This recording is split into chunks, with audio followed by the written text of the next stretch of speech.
هكون صريحة معاكِ يا أختي وربنا يستر ما تجيش على دماغي، عشان في ناس بتفهم الصراحة غلط أو بتفسّر الكلام حسب فهمها أو مزاجها هي. فأنا هاحاول على قد ما أقدر أكون يعني ألِم لكم كده المختصر المفيد مع تجربتي مع ابني، وربنا وقبل يستر. أي كلام يا أختي ما فيش تحب تشوف ابنها مش كويس، يعني أكيد كل ربنا زرع جواها الحنية والأمومة، حابة إن هي تشوف عيالها في أفضل حال. المهم يا اخواتي هتتابعوا معايا الفيديو وتعرفوا كل حاجة بتفاصيلها، فعاوزاكم تحطوا لايكات كتير وتشيروا الفيديو في كل مكان عشان دعمكم يوصلني. ولو انت جديدة يا ست الكل اشتركي في القناة وفعلي زرار الجرس عشان يوصلك زغروطة من قناتي، اشعار بكل لايف او بوست او فيديو جديد بمشيئة الله هقدمه معاكي الفترة الجاية. متعودين مع بعض على الصراحة. انا مش بعرف دلوقتي اصور لكم يومي كله كامل بتفاصيله في يوم واحد، لا ممكن يعني بصور بس الحاجات اللي ينفع ان انا اصورها معاكم، لان اغلبية وقتي دلوقتي بقى لاولادي اللي عنده اطفال زي عموري كده. ربنا يا رب يحفظ اولادنا جميعا. هيبقى عارف قد ايه ان المسؤولية بتبقى صعبة، يعني كل ما الطفل يكبر كل ما المسؤولية بتكون اكبر، كل ما بيكونش فيه وقت. فربنا يا رب يعيننا جميعا. فسامحوني بقى لو انا مقصرة معاكم، بس والله يا بنات يعني الحمد لله انا بحاول على قد ما اقدر اكون راضية ضميري ومراعية عيالي ومراعية بيتي باللي اقدر عليه، حتى لو من بره الكادر، يعني مش لازم التصوير. وانا واثقة ومتأكدة ان في ناس كتير بتتابع نور عشان عايزة تطمن على نور، مش عشان نور بتعمل المعجزات يعني. تمام كده. انتوا على راسي واخواتي حبايب، فمش عايزه حد يزعل مني. تنظيفات جايه وكده كده هلاك الصحه جاي، يعني يعني مفيش مفر. الشقه ورانا هيروح فين؟ فاهدوا على نفسكم شويه وتشجعي معايا. شغلي الفيديو وانا بتكلم وبرغي معاكي وهتشوفي يومي بتفاصيله هيمشي ازاي وتشجعي. وراكي مواعين، وراكي تطبيق غسيل، وراكي تصبين حمام، وراكي اي حاجه قومي اعمليها وانا بلكلك معاكي كده. بصوا بقى، انا ممكن اجهز في يومي اكتر من وجبة، حتى لو الاكل ده احنا مش هناكله في نفس اليوم. فبصراحة المقطع الاولاني اللي انتوا شفتوه اللي بجهز فيه الخضروات والحاجات اللي انا بقطعها دي، الطماطم والبتنجان والبطاطس، ده كان يوم اصلا. وهنا كده كان يومي بقى بدأ مع عموري، يعني ده من قبليها. وهنا يوم تاني يومي بدأ مع عموري. طبعا صحيته، اديته الشاور بتاعه ولبسته وهندمته كده، وبدأت ان انا اجهز له اللانش بوكس بتاعه. عموري مش بيفطر في البيت يا بنات، فبحط له اكل بالزياده عشان هو يعتبر فطاره وغداه بره، فبحط له اكل بزياده معاه في اللانش بوكس. سلقت له بيض، هحط له بيضتين بس معاه. وجهزت له سندوتشات، كان عندي اللهم صل على النبي لانشون، جبنه بيضه، وكمان جبنه رومي. وحطيت له بقى السناكس بتاعه، الحاجات اللي هي القراقيش اللي هي بالعجوه دي، وبقسماط، وكمان بسكوت بالعجوه هو بيحبوا ساعات فبياكلوا كده يعني. وكان عندي بيض حطيت له برضو زي ما انتوا شايفين، وهي هديله كمان كوبايه زبادي وكده حلوه قوي. انا بحط له الحاجات دي، وعارفه ان ممكن بالنسبه لناس كتير تكون قليله على الوقت اللي هو يقضيه بره، بس والله يا بنات ابني اكلته ضعيفه جدا، هو بيرجع لي بالاكل اصلا. جهزته لبس كده، اداني طبعا بوسه واتحايلت عليه شويه ان هو يتفاعل معايا، بس هو كان فرحان على فكره، كان مبسوط. ولبس بقى الشوزه النهارده شويه كده وشويه كده، وبابا هو اللي اخده بقى عشان خاطر ينزله، هو اللي اختار. في الفيديو اللي فات حد بيقول لي طب احنا برضو معرفناش فين ردة فعله. ردة فعله حبيبتي ان هو مش بيحب ينزل اصلا. هو مش ضد الحضانة، بس مش عاوز يقوم وينزل، بيقوم بالعذاب. انا مش عارفة ده لما يدخل المدرسة هيعمل فيا ايه. المهم يا اخواتي ان اليوم ده بقى كان ده العشاء بتاعنا. كنت مجهزة شوربة خضار عشان خاطر الاولاد، والحمد لله يعني اكل صحي ومفيد، ومش مشكلة لو احنا هنكرره في الاسبوع مرتين ولا حاجة. حلوة قوي يا بنات ومفيد جدا ومغذي قوي قوي قوي للاولاد. ف قبل ما جوزي يجي ببقى انا معشياهم، وبياخدوا قيلولة كده، ولما بيجي بيصحوا بقى بيقعدوا معاه شوية، بعدين يرجع ينام له برضو كام ساعة، وبعدين يقوم للحضانة. فتحسنا في النوم سكة عن الأول، الواحد ما ينكرش يعني. فانتوا بقى شفتوا كده العشاء بتاعنا، شوربة خضار باللحمة وملوخية، وعملت كمان رز بالشعرية، وخلاص كده وقضيت وتعشينا وكل حاجة تمام. نخش بقى نشطب مواعيننا عشان نصحى تاني يوم تبقى الدنيا عندنا رايقة في الحوض، ونقف كده نجهز له بقى اللانش بوكس كده على رواق. بصوا بقى يا بنات، صلوا على النبي، انا اي اكل بيبقى عندي او اي اكل عاملاه بزياده بيتعبى في علب زي ما انتوا شايفين كده، يعني مش بعينه زي ما هو بالحلل وادخلها التلاجة، لا، باجيب العلب بتاعتي وافضي فيها الاكل لما يكون دافي كده شويه، حتى لو رز لو اي حاجه، ولما بحتاج منه بطلع واسخن على قد الكميات اللي احنا محتاجينها. اللي متابعني كويس هيبقى عارف ان اكتر وجبه مشبعه انا باكلها لما ابو عمر بيكون موجود معايا في البيت، وغالبا بتكون وجبه العشاء اللي هي بتكون متاخره جدا، يعني في وقت بيبقى متاخر قوي.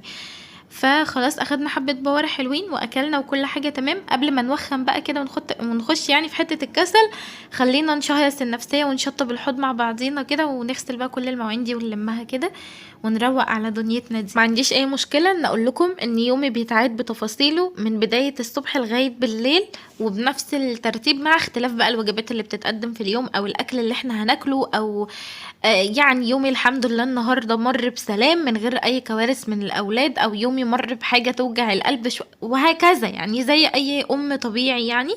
المهم يا اخواتي، نخش في مضمون الفيديو ونتكلم بقى عن تجربتنا في الحضانة. ويا نور، فرقت معاكي ايه وفرقت مع ابنك ايه؟ لا يا اختي، انا لو هتكلم عن الفرق فاللهم لك الف حمد وشكر لك يا رب، فرق كبير كبير كبير. اولا يا بنات، نزول الطفل الحضانة دي خطوة حلوة جدا وخطوة مهمة جدا جدا، بالذات لو في اولاد تانيين في البيت. يعني بيبقى في حتة الغيرة ما بين الأطفال، دايما يضربوا في بعض، يعملوا كل الكلام ده، وطبعا الكلام ان هما بيبقوش بيتكلموا كويس او لسانهم تقيل، لازم ينزل حضانة. كنت بتفرج من فترة قبل ما معزل وكده على فيديو والله ما عارفة هي دكتورة ولا أخصائية نفسية أو حاجة زي كده، فكانت بترد يعني على مامس كتير بيتكلموا على الأولاد، يا دكتور ابني مش عارفة ماله، يا دكتور ابني معرفش ماله، ابني مش بيتكلم كويس، ابني دايما مخليني في ضغط عصبي. كان ردها واحد على الكل: نزل ابنك حضانة، نزلي بنتك حضانة، نزلي عيالك حضانة.